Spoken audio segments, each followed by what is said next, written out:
প্রথমে আমি কৃতজ্ঞতা প্রকাশ করছি বাংলাদেশ প্রত্নতত্ত্ব বিভাগের রাজশাহী বিভাগীয় তৎকালীন সহকারী পরিচালক জনাব মোহাম্মদ আব্দুল খালেক সাহেবের প্রতি। তিনি 2004 সালে বগুড়া জেলার শিয়ালি গ্রাম পরিদর্শনে এসে এ গ্রামের 1500 বৎসরের প্রাচীন সমৃদ্ধ অতীতকে উদ্ঘাটন করে গ্রামটির মর্যাদা এক অনন্য উচ্চতায় পৌঁছে দিয়েছিলেন। আমাদের গ্রামখানি ছবির মতন, মাটির তলায় এর ছড়ানো রতন। গ্রামটি বগুড়া জেলার শিবগঞ্জ থানার পিরপ ইউনিয়নে অবস্থিত। পুরাতন বগুড়া দিনাজপুর রোড সংলগ্ন এই স্থানটি পিরপ বাজার। এটা বগুড়া শহর থেকে 25 কিলোমিটার পশ্চিমে অবস্থিত। এই বাজার সংলগ্নই রয়েছে শিহালি হাট।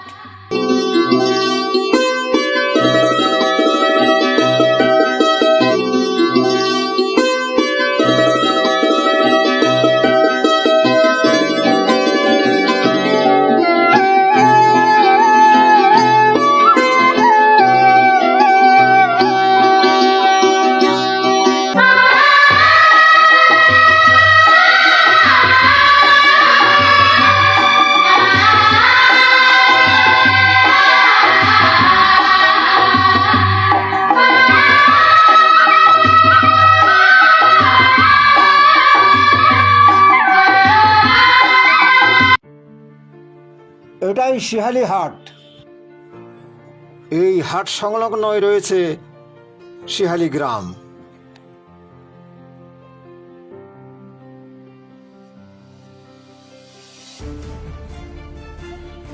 এই শিহালি গ্রামেই রয়েছে অন্তত 1500 বৎসরের প্রাচীন প্রত্ন নিদর্শন।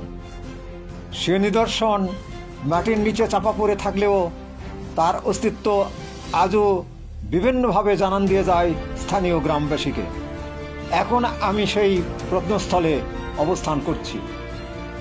স্থানটি আজ এক শস্যক্ষেত্রে পরিণত।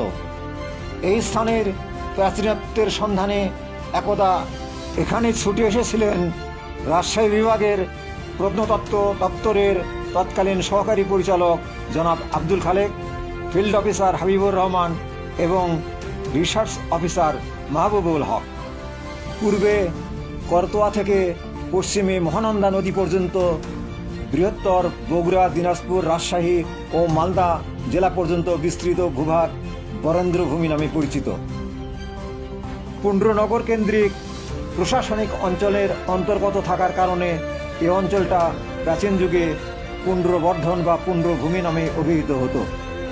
2000 বৎসরেরও অধিক পূর্বে বাংলার এই অঞ্চলে যে প্রথম নগর সভ্যতা এবং প্রশাসন ও শিক্ষাকেন্দ্র গড়ে উঠেছিল তার চিহ্ন আজও এখানকার মাটিতে খুঁজে পাওয়া যায়। এগুলির কোনো কোনোটির ধ্বংসাবশেষ অদ্যাপি স্তূপ আকারে বিরাজমান। আবার কোনো কোনো স্তূপের মাটি জনসাধারণ কর্তৃক অপসারণের ফলে নিম্নভূমি বা কৃষি জমিতে পরিণত হয়েছে। তবে সামান্য খননের মাধ্যমেই সেই প্রাচীন ধ্বংসাবশেষ সমূহের নিদর্শন উন্মোচন করা সম্ভব হয়। এই শস্যক্ষেত্রটি চতুষ্পার্শ্বের ধানের জমি থেকে কিছুটা উঁচু স্তরে অবস্থিত। আমাদের পুণ্ড্রভূমির প্রায় প্রতিটি বর্গমাইলেই চোখে পড়ে এক বা একাধিক প্রাচীন স্থাপনার ধ্বংসাবশেষ। সামনে দৃশ্যমান যে বিস্তৃত শস্যক্ষেত্র তাতেই রয়েছে প্রাচীন পুণ্ড্র সভ্যতার এক নিদর্শন। প্রায় 150 একর ব্যাপী বিস্তৃত উঁচু ক্ষেত্রটি বর্তমানে আলু, বেগুন, পেঁয়াজ, রসুন, লাউ, মরিচ সহ বিভিন্ন শস্যক্ষেত্রের বিভিন্ন মালিকানাধীনে বিভক্ত।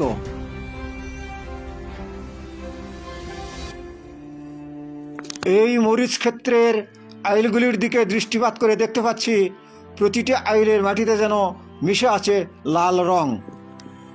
প্রকৃতপক্ষে এখানকার জমির মাটিতে যে ইটের কণা মিশে আছে তার প্রভাবেই এই মাটি লাল রং ধারণ করেছে। এখানকার প্রতিটি জমিতেই খনন চালালে মাটির সামান্য নিচ থেকেই ইটের টুকরা উঠে আসে।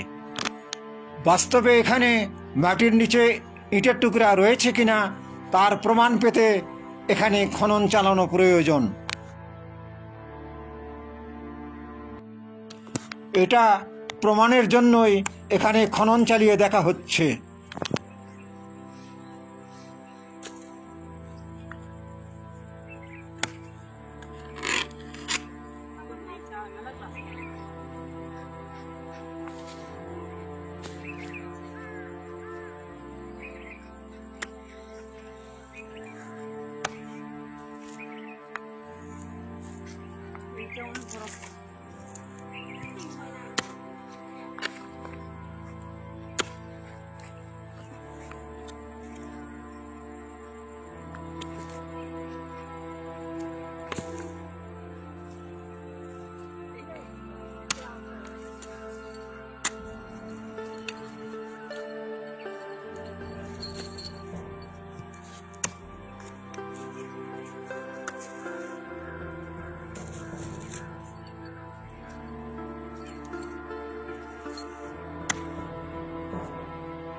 দেখতে পাচ্ছি মাটির সামান্য নিচ থেকেই প্রাচীন যুগের প্রশস্তকার সব ইটের টুকরা উঠে আসছে। এই বিস্তৃত ভূমিতে অতীতকালে যে এক বিশালাকার স্থাপনার অস্তিত্ব ছিল, এই ইটের টুকরাসমূহ তারই প্রমাণ।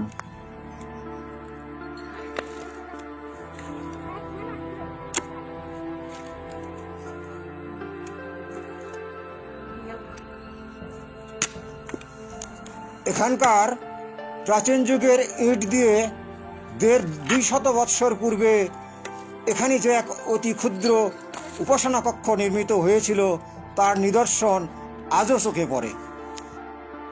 বর্তমানে সে কক্ষটি বৃক্ষমূল ডালপালা দ্বারা আচ্ছাদিত হয়ে পড়ায় তা সম্পূর্ণ ঢাকা পড়ে গিয়েছে।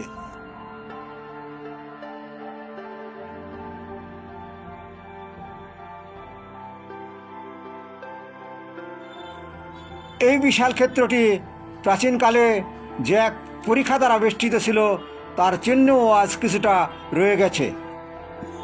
পরিখাটির অবশেষ দক্ষিণ পাশের এই জলাশয়।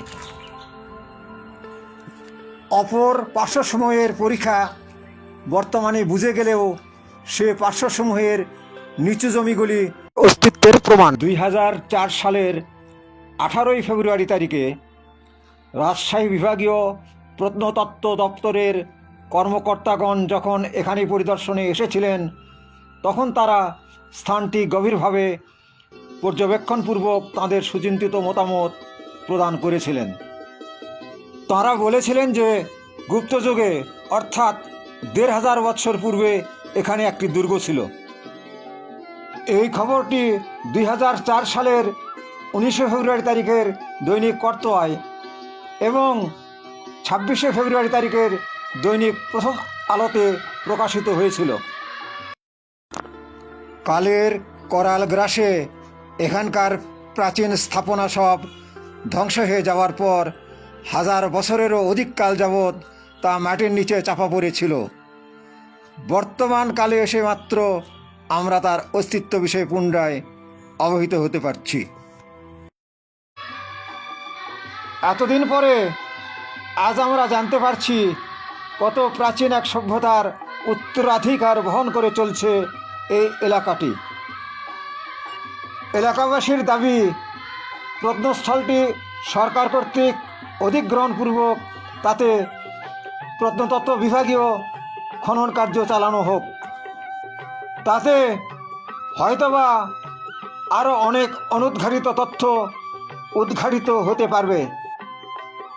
সেই সঙ্গে হয়তোবা এখান থেকে বেরিয়ে আসবে অনেক প্রত্ন নিদর্শন, আর এর ফলে বৃহত্তর দেশবাসী যেমন এখানকার বিষয়ে জানতে পারবে, তেমনি আবার দেশের প্রত্ন নিদর্শনে আরেকটি নতুন পালক সংযুক্ত হবে।